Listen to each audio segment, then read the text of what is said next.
We want to be carefully aggressive with our money, and we know all of you do too. We certainly are never going to just post frequent videos on here trying to pump a stock or simply get more views. It's just not what we do. This is our investing journey and nothing more. Today's quick video is an update by popular request.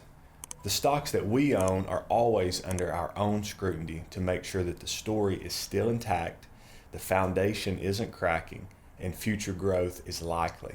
We are in a bull market right now that is pulling back.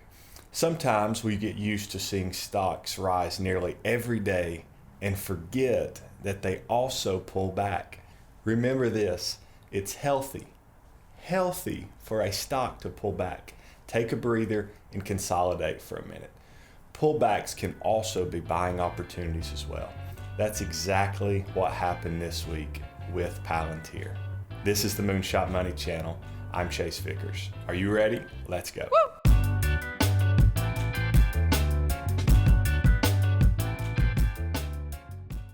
If you haven't yet, follow us on Twitter at MoonShot Money 1 for between video thoughts, retweets from our companies, and so forth.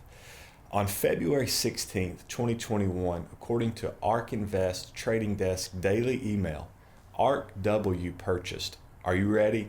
1,560,200 shares of Palantir, ticker PLTR. That is after their earnings report and a pullback from $38 to $28. First things first, ARK Invest knows what they're doing. They have proven this time and time again. One of their most successful skills is rotating money from high flyers into rock solid companies who have had a slight pullback and then riding it back up the hill. They are extremely skilled at this. 1,560,200 times $28 is $43,685,600 worth of Palantir stock. That doesn't sound like Kathy Wood is concerned about the pullback. Remember, they have a long-term vision for their investments. They are not day traders or swing traders. There is a big difference. Now let's take a quick look at maybe why Palantir has pulled back.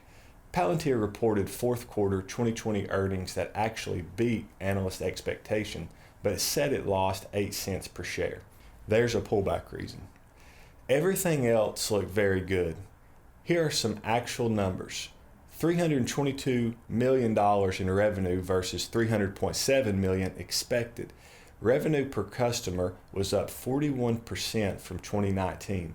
Its top 20 customers generated 34% more revenue versus 2019. In the fourth quarter, Palantir closed 21 deals with the likes of U.S. Army, U.S. Foods and Drug Administration, and PG&E.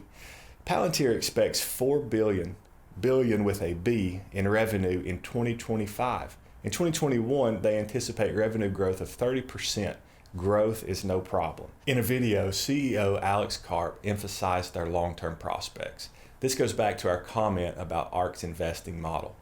He said, "We hope those of you on this call who are current investors stay with us, and those of you who prefer more short-term focus, that you chose companies that are more appropriate for that." On February the 17th, yesterday, Goldman Sachs upgraded Palantir from neutral to buy and upped its price target from $13 to $34, citing improved visibility into the near and long-term growth. They loved management guiding to $4 billion in revenue by 2025. Today, February the 18th, Palantir's lockup period ends. And as we've mentioned in past videos, what this means is that all insiders can now sell their shares if they want to sell. This morning, the shares were slumping a bit more because of the expiration of the lockup period. Those shares will be bought up at bargain prices. The George Soros Fund is continuing to exit its position as well. Our thoughts are these. After the lockup period price pullback, Palantir should have clear selling into the future. Buy the dip? We think so. Keep this in mind as well. Really talented investors always keep some dry powder on the side for times like this week when great companies pull way back all of a sudden. They view price drops as great opportunities to add to their totals.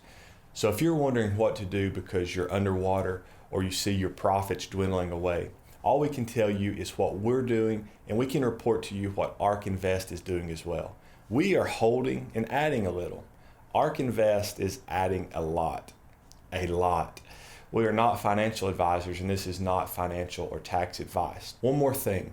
We had some interesting comments about SOS Limited from our last video. We understand the fears and the reservations some of you might have because this company is from China and the Luckin Coffee fiasco lingering in people's minds. We understand that. We discovered SOS Limited last week. We did some due diligence and we bought around the $7 range. We got the information to you here on YouTube as soon as we could, which was about 4 days later. The price was already in the $12 range. It's in the $13 range to $14 range 1 day later. Yesterday we saw some crazy volatility with the stock getting halted multiple times around $10 and even dipping into the 9s before ending the day after hours back up into the 13s. This morning it's back under $11. Probably some short attack and some manipulation because Bitcoin was touching $52,000. You may be a Bitcoin bull, you may be a Bitcoin bear.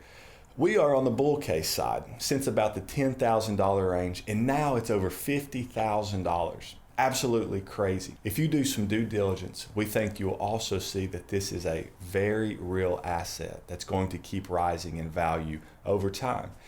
Whether you want to avoid Bitcoin altogether, buy Bitcoin direct, buy companies that are mining it, or both, you owe it to yourself to research and decide. Hey, Tesla is in. Morgan Stanley and JP Morgan are thinking about it. BlackRock just announced that they are starting to dabble in Bitcoin as well. Who's next? Apple, Amazon, Alphabet, maybe Facebook? Whichever one buys first will pay a cheaper price than the next one, and you know why. The question is soon going to change from why do you own Bitcoin to why don't you own Bitcoin? Earn more, save more, invest more, and give more. Remember, if you're not interested in your money, someone else is. Have a great day, everybody. We'll see you next time.